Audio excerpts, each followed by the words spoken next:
Yeah. Awesome. So just coming back to the, memberships and the connections that you build, I know that, we are like, do you often get a second chance as an example? So once a member onboards, and it'd be good to talk about some onboarding tips from you as well. But when members are on board, they test the product. Like we're not very patient, are we? Like we're just, if it's not giving you what you think it's going to give you, and your expectations aren't met really quickly, we often don't come back to give it a second chance. So what are some of the ways in your experience that are really good in terms of making sure you make that first impression? I guess this goes for any business, not just a software program, right?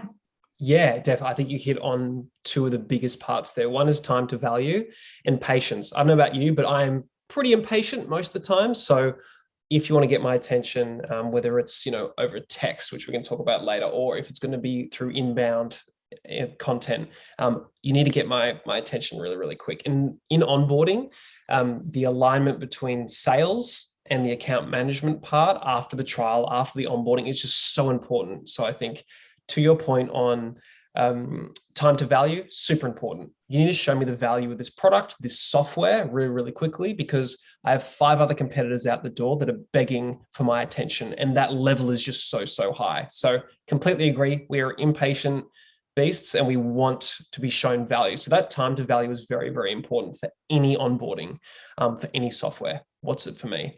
And the other point you said of setting those expectations, probably my most used phrase is resetting expectations.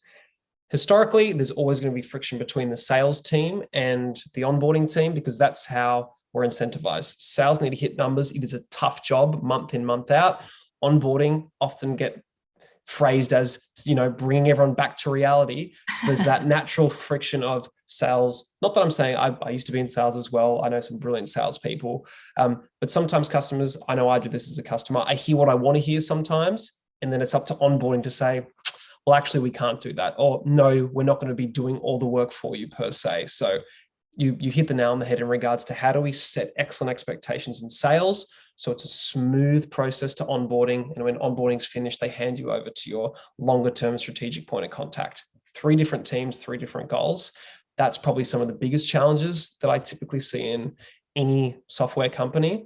And it's like dating. You have a bad first date, most likely you're not going to go back. And it's just like that. Getting a second chance is super, super tough.